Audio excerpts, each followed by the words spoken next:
To rebuild that which was broken, be it farms, cities, worlds, or people.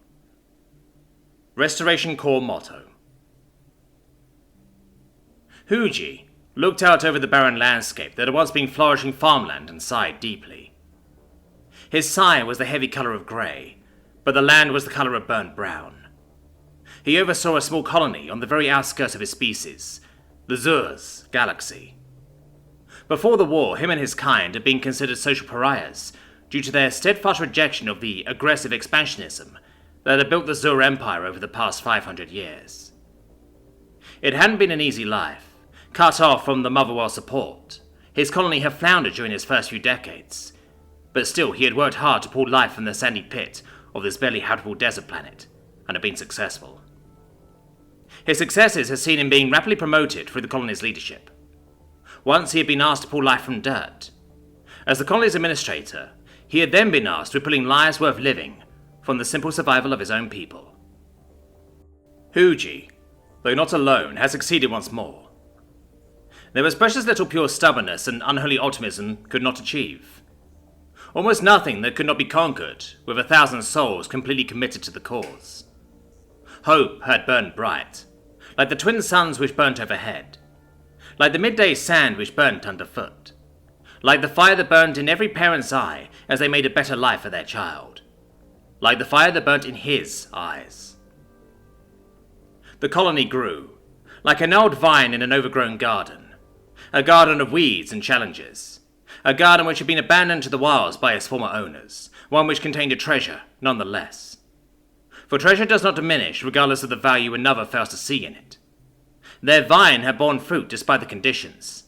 Some like-minded families from the vast reaches of the Empire had heard about their successes and had travelled many harsh light years to join them. Their garden was beginning to clear, their vines less gnarled than ever before. It was bitter bad luck then, when the war they had struggled for so long to avoid had rocked up on their doorstep regardless. The human counterattack, revenge for Zur hostility, had formed a foothold in the colony's system. The Zur had attempted to hold them back, and the once peaceful world had been turned into a battle zone. That had been many years ago, but still the scars remained. The community now a shattered husk of its former self, hard-earned farmland now blackened dirt once more. Their vibe had withered and died. Fiery eyes, replaced with waterfalls of tears, cried as their loved ones died, either due to the starvation the Zur brought, or the conflict humanity brought. Huji had lost his mate, had lost his eldest daughter and his only son. He had been saved only by his youngest daughter. But as he stared in the lost field, he could summon no hope for her future. He could summon no optimism or commitment. Huji was just about to turn back, just about to give up on his old fields and tell his community that they were better off appealing to the now defeated Empire's mercy, when a vehicle caught his eye. It was yellow and green, with large rear wheels and comparatively small front wheels. A glass cab dominated the top of the vehicle, and behind it was towed a yellow blade of some description. The vehicle was unfamiliar to Huji, clearly not of Zur design. However, a farmer of any species recognized a tractor when they saw one, regardless of who had made it. It was what he saw in the cab that made his blood boil, however, unless his free eyes deceived him. That was a human on board. A human farming his fields, farming his dead family and friends' fields. The anger brought heat from his cold heart, even if the fields were worthless. Huji hopped on board his battered airbike and made his way over to the human tractor, fuming all the while. It took a little while, but the humans saw him approach and stopped the tractor, stepping out to meet the Zur on ground. It was hard to believe from looks alone that these humans had won a war against the Zur. The one standing before Huji was 2 heads shorter than him, their skin soft and easily punctured, unlike the Zur's exoskeleton. Supposedly, the human skin allowed for fantastic temperature regulation, and its lightweight allowed for long periods of high-intensity movement, the species able to keep going long after a Zur would have collapsed from exhaustion. Huji didn't know if this was the case, but he certainly felt exhausted right now, hiding his deep-seated despair behind a farce of rage and frustration.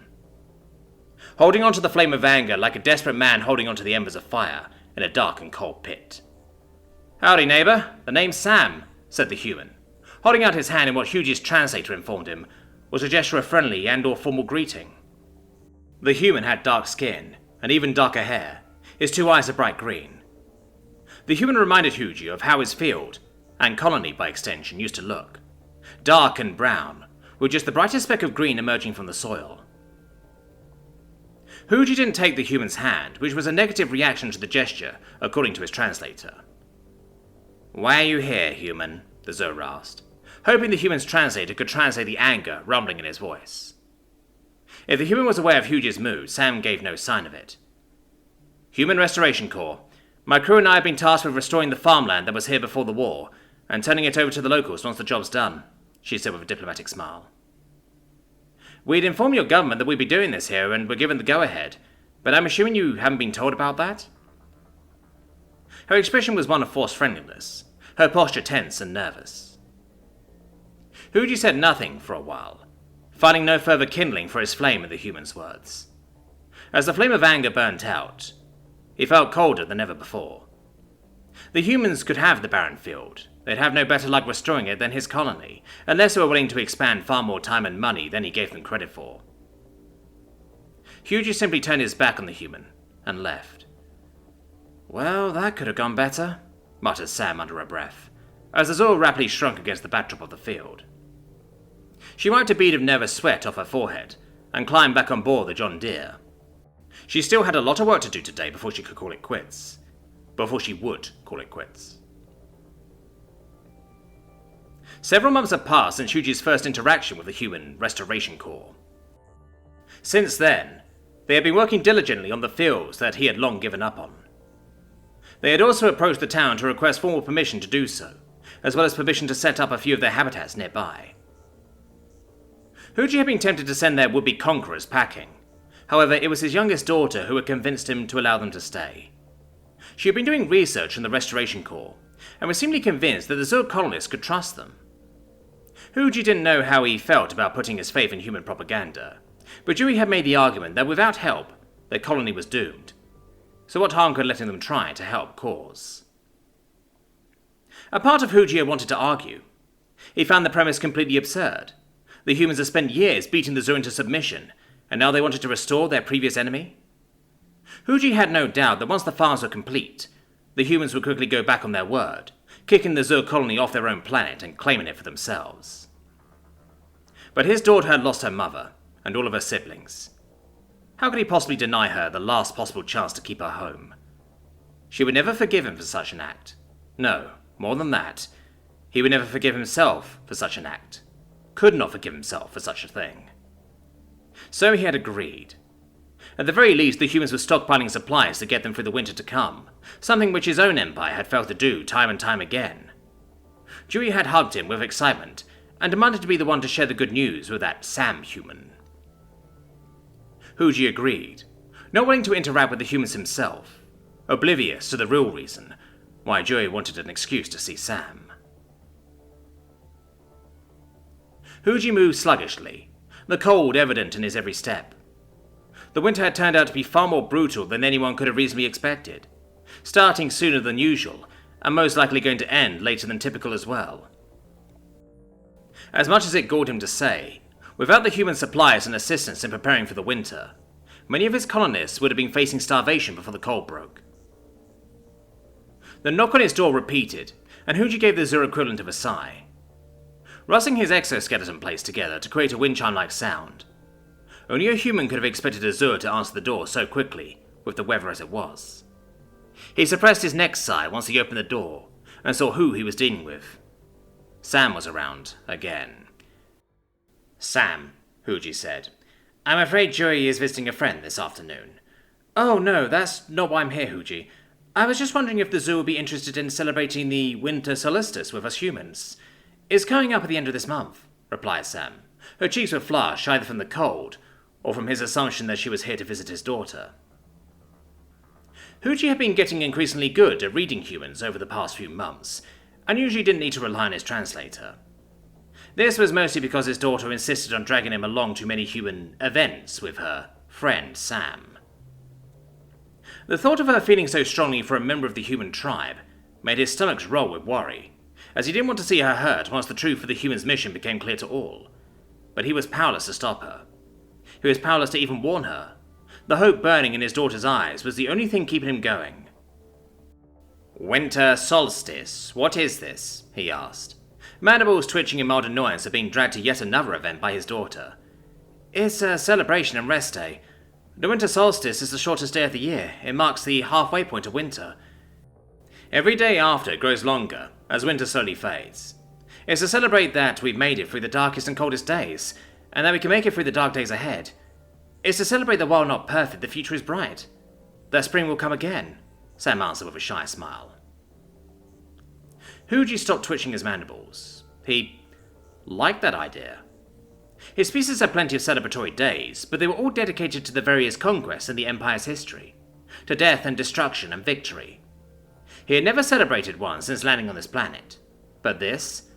To think that such an event could exist? That the future being bright was worthy of celebration was almost a slap to his face in its simplicity, leaving him wondering why he had been unable to think up such a thing. He regarded the human before him. She was an earnest and honest person, down to earth and simple in her expressions. She laughed or cried hard when appropriate and when necessary. She worked hard and got up to pure chaotic mischief whenever she had free time. He could see why his daughter liked her so. For a moment, a brief moment, he wished that he could trust her. He wished that their people could have met on more fair terms. He wished that his colony hadn't been burned by both humanity and Zur alike. He wished he could like her, but he couldn't. Perhaps one day, long from now. So he simply accepted her offer to the event, and went about organizing the rest of the Zur to attend. It was at this celebration that he first saw Sam and Joey kissing one another, late into the brutally cold night, each filled with an energy that only the youthful could ever hope to match. If Sam was honest and joyful chaos, then he liked to think that his Joey was dutifulness and honor, responsible and steadfast, the two balancing one another perfectly. But it was his duty to see potential enemies where they were fake friends, his duty to guard his people from the wolves in sheep's clothing. He could not approve of their union, so he turned away, pretending not to see. But as the twin suns lazily rose for their hour of glory the next day, Huji glanced at his reflection, and saw something in his eyes that he had not seen for a very long time.